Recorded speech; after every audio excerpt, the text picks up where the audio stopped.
Sebuah getaran dahsyat baru saja mengguncang Kamchatka, sebuah wilayah di timur jauh Rusia yang selama ini nyaris terlupakan oleh dunia. Tapi justru dari tempat sunyi itulah gelombang raksasa muncul. Tsunami bergerak cepat melintasi Samudra Pasifik, menghantam Jepang, mengancam Indonesia, dan membuat Amerika Serikat langsung masuk status siaga tinggi. Ironisnya, bencana ini tak terjadi di pusat konflik dunia, bukan di Gaza, bukan pula di Laut Cina Selatan, tapi di ujung dingin Samudra Pasifik tanah beku yang tampaknya tenang, namun menyimpan kekuatan luar biasa. Dan yang membuat semua ini makin misterius, hanya beberapa jam setelah gempa, gunung tertinggi di Rusia ikut meletus. Ada pola yang janggal. Dan ketika kita menyelami fakta demi fakta, satu demi satu keanehan mulai terkuak.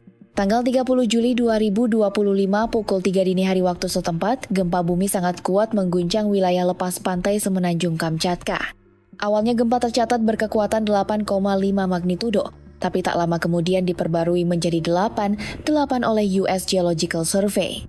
Lokasinya sangat dekat, hanya sekitar 120 km dari garis pantai Kamchatka Timur, dan lebih mencengangkan lagi, hanya 75 mil dari Teluk Avacha, kawasan yang diketahui sebagai rumah bagi pangkalan militer strategis Rusia.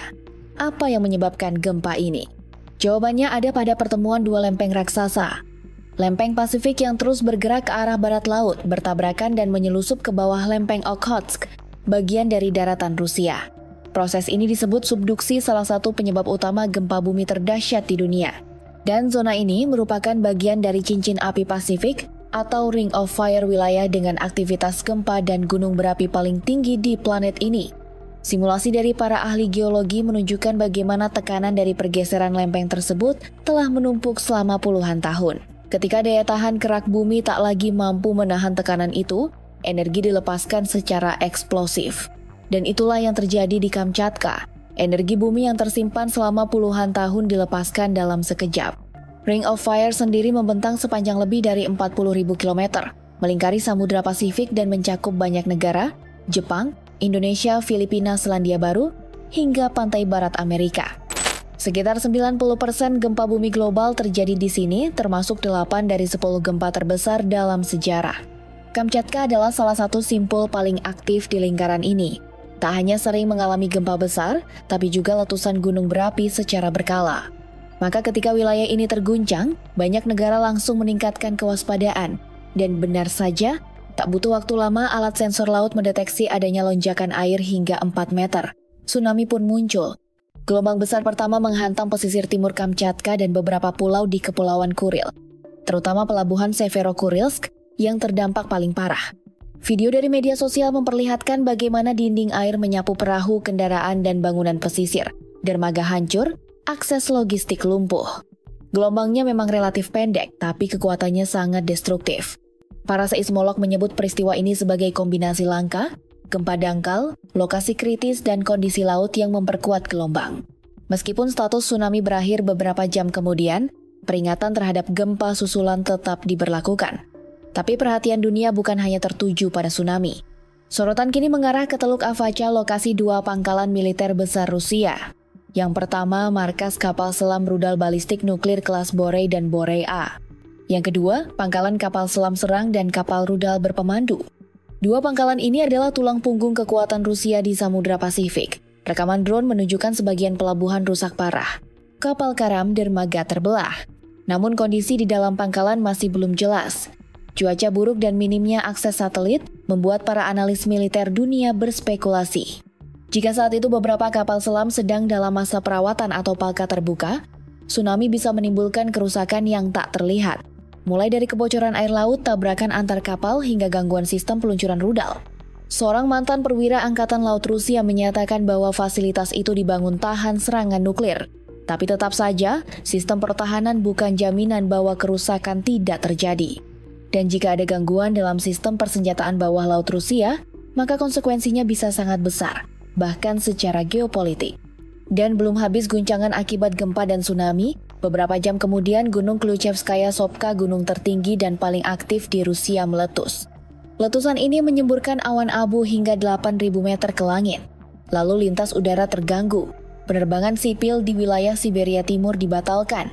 Beberapa bandara ditutup sementara. Para ahli geologi menyebut ini fenomena yang mungkin saling berkaitan. Gempa bumi besar bisa menimbulkan tekanan baru di jaringan vulkanik di sekitarnya.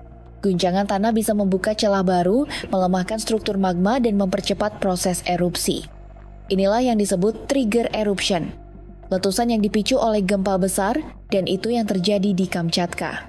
Situasi makin tegang, tapi tak hanya ilmuwan yang bergerak, dunia maya pun memanas. Teori-teori konspirasi bermunculan. Beberapa akun mulai mengangkat kembali kisah lama, bom tsunami. Proyek rahasia bernama Project Seal yang dilakukan oleh AS dan Selandia Baru pada masa Perang Dunia II. Tujuannya, mengembangkan senjata bawah laut yang bisa memicu tsunami buatan. Meskipun proyek itu tidak pernah benar-benar digunakan, gagasannya tetap hidup. Bahkan ada yang menuduh bahwa gempa Kamchatka adalah hasil eksperimen geoengineering atau bahkan senjata seismik. Namun hingga kini, para ilmuwan internasional tetap pada kesimpulan yang sama, ini adalah peristiwa alamiah. Murni akibat tekanan tektonik di zona subduksi. Tidak ada bukti yang menunjukkan keterlibatan teknologi atau senjata. Gempa Kamchatka 2025 menempatkan wilayah yang selama ini sepi dari pemberitaan ke pusat perhatian global. Ini adalah gempa ke-6 terkuat dalam sejarah modern. Tak hanya memicu tsunami, tapi juga membuka mata dunia akan betapa rapuhnya stabilitas militer di wilayah-wilayah berisiko tinggi seperti ini. Dan guncangan dari Kamchatka bukan hanya fisik. Efeknya merambat ke seluruh lingkar Samudra Pasifik. Negara-negara di Asia dan Amerika mulai siaga penuh. Jepang, negara terdekat dari pusat gempa, langsung mengeluarkan perintah evakuasi di sepanjang pesisir timurnya. Sirene peringatan berbunyi di Hokkaido, Miyagi, hingga Iwate. Pelabuhan ditutup. Layanan kereta cepat dihentikan. Filipina dan Guam juga mencatat kenaikan permukaan laut. Penduduk diungsikan dari garis pantai. Indonesia, meskipun ribuan kilometer jauhnya, ikut terdampak. Badan Meteorologi dan Geofisika mengeluarkan peringatan tsunami untuk 10 wilayah di Indonesia Timur. Gelombang yang diperkirakan datang antara pukul 1 siang hingga 4 sore memang tidak besar di bawah 0,5 meter. Tapi cukup untuk merusak wilayah pesisir yang rendah. Di seberang Pasifik, Chili, Peru, Meksiko, bahkan California dan Alaska ikut bersiap. Amerika Serikat mengaktifkan sistem peringatan darurat di seluruh garis pantainya. Di Los Angeles, helikopter patroli terbang rendah sambil menyerukan evakuasi melalui pengeras suara. Di pantai Newport, ribuan burung terlihat berterbangan secara tak wajar bahkan sebelum siren berbunyi seolah alam sendiri sudah tahu bahwa bahaya sedang mendekat. Hingga kini, 7 gempa susulan telah tercatat di wilayah Kamchatka, yang terbesar mencapai magnitudo 6,9. Dan para ahli memperingatkan, dalam 72 jam ke depan gempa besar lanjutan bisa saja terjadi. Potensi tsunami baru pun belum bisa dikesampingkan sepenuhnya. Di tengah krisis ini, satu hal menjadi jelas. Dunia semakin sadar bahwa satu getaran di Pasifik bisa mengguncang seluruh planet. Gempa Kamchatka bukan hanya soal bencana alam, tapi soal ketahanan global, keamanan militer, dan kesiapsiagaan manusia dalam menghadapi kekuatan alam yang tak bisa dikendalikan.